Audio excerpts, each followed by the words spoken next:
എല്ലാവർക്കും ഡെലിഷ്യസ് റെസിപ്പീസിൻ്റെ പുതിയൊരു വീഡിയോയിലേക്ക് വീണ്ടും സ്വാഗതം. ഇന്ന് നല്ലൊരു ഹെൽത്തി റെസിപ്പിയുമായിട്ടാണ് ഞാൻ വന്നിരിക്കുന്നത്. നുറുക്ക് ഗോതമ്പ് പുട്ടാണ് ഇന്ന് തയ്യാറാക്കുന്നത്. അപ്പോൾ വളരെ ഹെൽത്തി ആയിട്ടുള്ള ഒരു ബ്രേക്ക്ഫാസ്റ്റ് റെസിപ്പിയാണിത്. ഈ പുട്ട് തയ്യാറാക്കാനായിട്ട് ഞാനിവിടെ 1 കപ്പ് നുറുക്ക് ഗോതമ്പാണ് എടുത്തത്. 1 കപ്പ് എന്ന് പറയുന്നത് 250 ml. ഇതുപോലെ ചെറിയ തരികളുള്ള നുറുക്ക് ഗോതമ്പാണ് ഞാനിവിടെ എടുത്തിരിക്കുന്നത്. ആദ്യം നമുക്ക് ഇത് നന്നായിട്ടൊന്ന് കഴുകിയെടുക്കണം.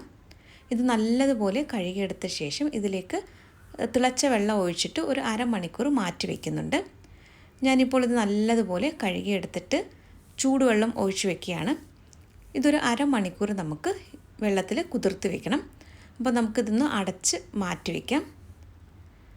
അരമണിക്കൂറിന് ശേഷം ഇതിലൊഴിച്ച് വെച്ചിരുന്ന ചൂടുവെള്ളമൊക്കെ ഞാൻ മാറ്റിയ ശേഷം ഇത് നന്നായിട്ടൊന്ന് പിഴിഞ്ഞെടുക്കുകയാണ്. അപ്പോൾ ഇതുപോലെ നല്ലതുപോലെ ഒന്ന് പിഴിഞ്ഞെടുക്കാനായിട്ട് പ്രത്യേകം ശ്രദ്ധിക്കണം. ഈ ഒരു കാര്യം മാത്രം ഒന്ന് ശ്രദ്ധിച്ചാൽ മതിയാകും. അപ്പോൾ ഇതിലൊരുപാട് വെള്ളം ഉണ്ടാകാനായിട്ട് പാടില്ല.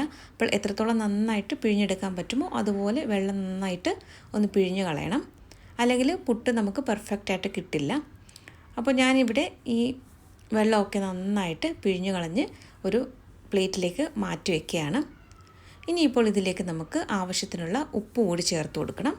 ഉപ്പ് ചേർത്തിട്ട് നന്നായിട്ട് കൈകൊണ്ടൊന്ന് മിക്സ് ചെയ്തെടുക്കണം. എല്ലാ ഭാഗത്തും ഈ ഉപ്പാകത്തക്ക വിധത്തിൽ നല്ലതുപോലെ ഒന്ന് കൈകൊണ്ടൊന്ന് മിക്സ് ചെയ്തെടുക്കണം. കണ്ടില്ലേ, അത്യാവശ്യത്തിനുള്ള നനവ് മാത്രമേ ഇതിലുള്ളൂ. ഒരുപാടങ്ങ് കുഴഞ്ഞൊന്നും പോയിട്ടില്ല. അപ്പോൾ ഈ ഒരു പുട്ട് തയ്യാറാക്കുമ്പോൾ വെള്ളം നന്നായിട്ടൊന്ന് പിഴിഞ്ഞ് കളയാനായിട്ട് മാത്രം ഒന്ന് ശ്രദ്ധിച്ചാൽ മതിയാകും. ഇനി ഇതിലേക്ക് ഞാൻ കുറച്ച് തേങ്ങ കൂടി ചേർത്തൊന്ന് മിക്സ് ചെയ്തെടുക്കുന്നുണ്ട്. പുട്ടായതുകൊണ്ട് കുറച്ച് തേങ്ങയൊക്കെ ചേർത്തൊന്ന് മിക്സ് ചെയ്തെടുത്താൽ കുറച്ചുകൂടി ടേസ്റ്റി ആയിരിക്കും. അപ്പോൾ ഞാനിവിടെ ഒരു 3 ടേബിൾ സ്പൂൺ തേങ്ങ ചേർത്തിട്ട് ഒന്ന് മിക്സ് ചെയ്തെടുത്തിട്ടുണ്ട്.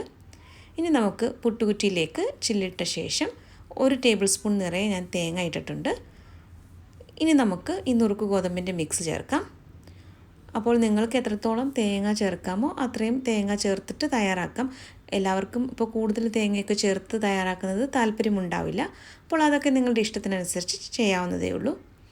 അപ്പോൾ ഒരു പകുതി പുട്ടുകുറ്റിയിൽ ഈ പുട്ടിൻ്റെ മിക്സ് നിറച്ച ശേഷം ഞാൻ കുറച്ച് തേങ്ങ ഇട്ടിട്ടുണ്ടായിരുന്നു. വീണ്ടും ഈ നുറുക്ക് ഗോതമ്പിൻ്റെ മിക്സ് ചേർത്ത് പുട്ടുകുറ്റി നിറഞ്ഞ ശേഷം ഏറ്റവും മുകളിലായിട്ട് കുറച്ച് തേങ്ങ വെച്ചിട്ടുണ്ട്. ഞാനിവിടെ ഒരു കുക്കറിന് മുകളിൽ വെച്ചിട്ടാണ് ഇത് സ്റ്റീം ചെയ്തെടുക്കുന്നത്. അപ്പോൾ കുക്കറിൽ വെള്ളം നന്നായിട്ട് തിളച്ച് വന്ന ശേഷം ഈ പുട്ടുകുറ്റി വെച്ചിട്ടുണ്ട്. ഇത് സാധാരണ പുട്ട് തയ്യാറാക്കുന്നതിനേക്കാളും കുറച്ച് സമയമെടുക്കും. അപ്പോൾ ആദ്യം 5 മിനിറ്റ് നല്ല ഹൈ ഫ്ലെയിമിൽ വെച്ചിട്ട് ഒന്ന് സ്റ്റീം ചെയ്തെടുത്ത ശേഷം മീഡിയം ഫ്ലെയിമിലേക്ക് മാറ്റിയിട്ട് വീണ്ടും ഒരു 5 മിനിറ്റ് സ്റ്റീം ചെയ്തെടുത്തു. സ്റ്റീം ചെയ്തെടുത്ത ശേഷം ഞാനിത് മാറ്റി വെച്ചിരിക്കുകയാണ്. ഒരു 2 മിനിറ്റിന് ശേഷം ഇത് പ്ലേറ്റിലേക്ക് മാറ്റുന്നതാണ് നല്ലത്. ഇങ്ങനെ നമ്മൾ പുട്ട് തയ്യാറാക്കിയ ശേഷം ഒരു 2 മിനിറ്റ് മാറ്റി വെച്ചിട്ട് പുട്ടുകുറ്റിയിൽ നിന്നും എടുക്കുകയാണെന്നുണ്ടെങ്കിൽ പുട്ട് ഒട്ടും തന്നെ പൊടിഞ്ഞു പോകില്ല. ഞാനിപ്പോൾ ഒരു പ്ലേറ്റിലേക്ക് മാറ്റുകയാണ്. അങ്ങനെ വളരെ ഹെൽത്തി ആയിട്ടുള്ള നമ്മുടെ പുട്ട് ഇവിടെ റെഡി ആയിട്ടുണ്ട്. ഇത് പഴം കൂട്ടി കഴിക്കാം, അല്ലെങ്കിൽ കടലക്കറിയോ അല്ലെങ്കിൽ ചെറുപയർ കറി കൂട്ടിയിട്ട് കഴിക്കാവുന്നതാണ്. അപ്പോൾ ഇന്നത്തെ ഈ ഒരു നുറുക്ക് ഗോതമ്പ് പുട്ട് എല്ലാവർക്കും ഇഷ്ടമായി കാണുമെന്ന് കരുതുന്നു. അപ്പോൾ നമ്മുടെ ചാനലിലെ റെസിപ്പികളൊക്കെ നിങ്ങൾക്ക് ഇഷ്ടമാകുന്നുവെങ്കിൽ ചാനൽ കൂടി ഒന്ന് സബ്സ്ക്രൈബ് ചെയ്തിട്ട് സപ്പോർട്ട് ചെയ്താൽ വളരെ നന്നായിരുന്നു. മറ്റൊരു നല്ല റെസിപ്പിയുമായിട്ട് വീണ്ടും വരാം. താങ്ക്